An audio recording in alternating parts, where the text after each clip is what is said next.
Ketika Mbah Hashim nyantri di Bangkalan, beliau diberi tugas mengurusi kuda milik Mbah Kholil hingga kesempatan untuk ngaji pun tidak banyak.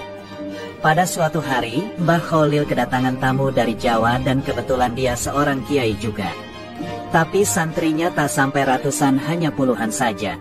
Setelah tamu ditanya keperluannya apa, lalu tamu tersebut mengutarakan keperluannya kepada Mbah Kholil. Saya datang ke sini kiai, pertama niat silaturahmi, dan yang kedua saya hendak menikahkan putri saya. Berhubung dia sudah dewasa, kiranya patut saya carikan jodoh, apalagi usia saya juga sudah ada di ambang pintu ajal, yang tak lama lagi Allah pasti memanggil ruh saya kiai. Jika ada kiai, saya mohon petunjuk dan izin kiai untuk mencarikannya. Tanpa berpikir panjang, Mbah Kholil langsung memanggil Mbah Hashim yang ada di belakang dalam rumah.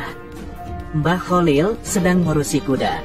Spontan beliau yang mendengar suara gurunya memanggil langsung lari tunggang langgang menghadap sang guru. "Iya kiai, enjenengan manggil saya?" "Iya," jawab Mbah Kholil. Tanpa banyak tanya lagi, Mbah Hashim langsung diam merunduk, lalu Mbah Kholil berkata kepada tamu, "Ini dia calon menantumu yang akan meneruskan perjuanganmu." Tamu pun terkejut tegang dan tak habis pikir, sambil bergumam dalam hatinya, "Masa iya si santri emblasakan koyongene dadi mantuku Arab ngurusi pesantrenku, aku ora yakin are iki ake elmune." Di sisi lain Mbah Hashim pun terkejut pula sambil bergumam dalam hatinya, "Moso iya si Mbah Kholil tego Arab jodohaken awakku ambe putrin ulama, mulio ake santrin lan berwibawa serta alim koyo iki." Mbah Kholil lalu menyambung dawuhnya, "Apa yang kalian pikirkan? Sudah kamu pulang dan siapkan selamatannya di rumahmu, 3 hari lagi akad nikah dilaksanakan. Dan kamu Hashim kembali ke belakang." Mbah Hashim lalu balik ke tempat tugasnya dengan hati yang risau, pikiran kacau balau dan perasaan galau, sembari bertanya-tanya dalam hati kecilnya.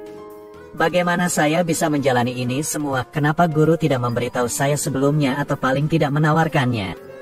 Gundah gulana, bimbang, ragu dan bingung terus berkecamuk dalam pikiran Mbah Hashim. Di saat-saat seperti itulah hidayah Allah ditampakkan.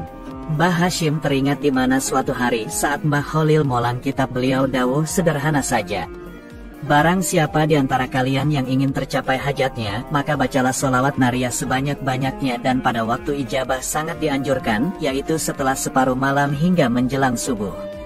Saat malam kira-kira jam 12 malam, Mbah Hashim melaksanakan apa yang pernah diucapkan gurunya itu, yaitu membaca sholawat nariyah sebanyaknya. Namun hampir menjelang subuh, beliau ketiduran dan hal ajaib pun terjadi, di mana dalam mimpi tidur sekejapnya, beliau bermimpi bertemu Imam Al-Bukhari dan molang dia kitab-kitab hadis sahih selama 40 tahun lamanya. Lalu beliau terbangun serta terkejut tidak percaya atas mimpinya itu.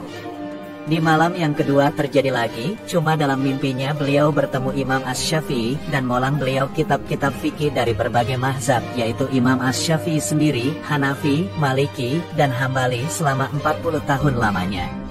Di malam ketiga, beliau bermimpi bertemu dengan Imam Al-Ghazali dan Junaid Al-Baghdadi yang molang beliau kitab-kitab tasawuf selama 40 tahun. Setelah beliau bangun, beliau terkejut dan bertanya di pikirannya apa makna dari semua mimpi ini.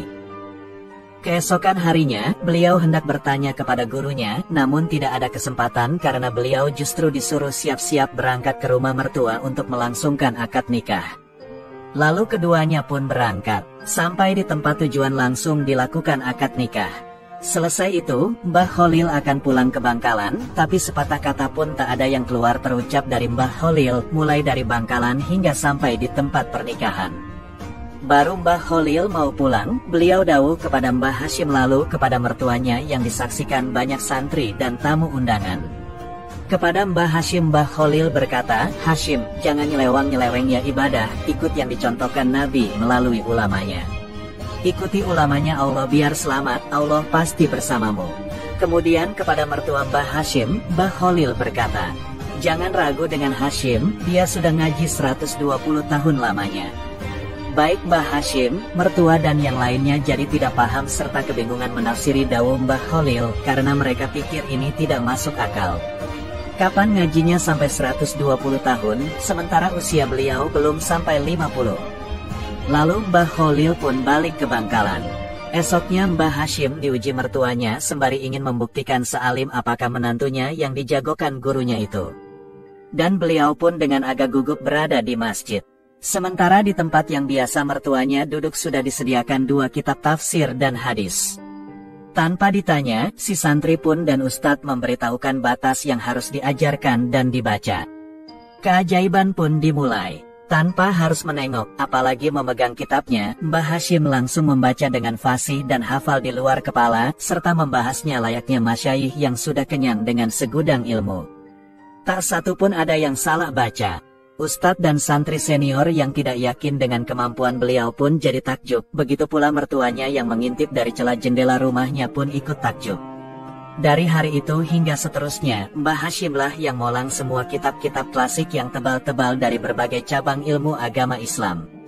Itulah beberapa karomah Mbah Khalil kepada Mbah Hashim dan masih banyak lagi karomah-karomah beliau kepada santri-santri beliau yang lain.